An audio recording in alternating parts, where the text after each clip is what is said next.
हम कल से शुरू करेंगे कि कल जब सुनवाई खत्म हो रही थी, योगेंद्र यादव ने सुप्रीम कोर्ट में एक धमाका करने की कोशिश की और 2 मतदाताओं को पेश किया ये साबित करने के लिए कि जो प्रक्रिया है वो किस तरह से गलत है। 2 जीवित लोगों को मृत बताया गया है ड्राफ्ट रोल में।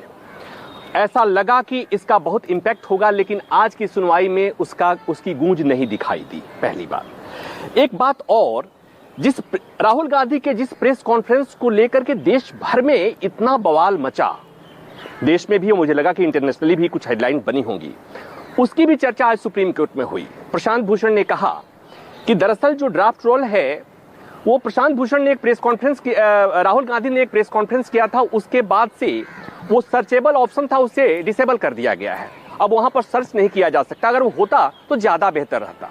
उस पर जस्टिस सूर्यकांत ने कहा कि हमें ऐसे किसी भी प्रेस कॉन्फ्रेंस की जानकारी नहीं है। मानक ये मैं इसलिए बता रहा हूं कि जजेज किस आधार पर सुनवाई करते हैं, किस आधार पर फैसला देते हैं।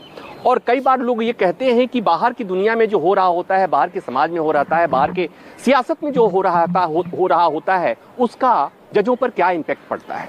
तो जजों को कई बार ये बताना पड़ता है, कहना पड़ता है कि हमारे पर उसका कोई असर नहीं है और हमें नहीं पता है, क्योंकि पता है कि अगर ये कहा जाता है, न्याय का सिद्धांत है कि केवल न्याय होना ही नहीं चाहिए, न्याय होते हुए दिखना भी चाहिए।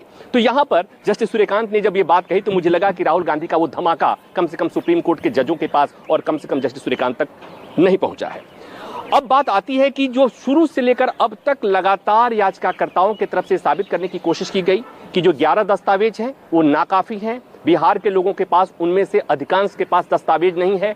और प्रशांत भूषण ने तो यहां तक कह दिया कि मुश्किल से 25% से ज्यादा लोगों के पास इनमें से एक भी दस्तावेज नहीं है।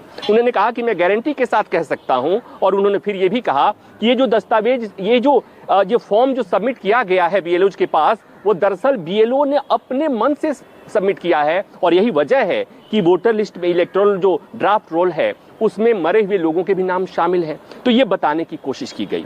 एक बात और जिस पर बहस हुई, पहले से बहस जारी है, कि एक लाल बाबू हुसैन का जजमेंट है 1995 का सुप्रीम कोर्ट का। उसमें सुप्रीम कोर्ट ने एक फैसला दिया था कि अगर किसी मतदाता का नाम वोटर लिस्ट में है तो उसे हटाने की एक प्रक्रिया सुनिश्चित की गई है। एक दिशा निर्देश है, उसका पालन किए बगैर किसी का नाम नहीं हटाया जा सकता है।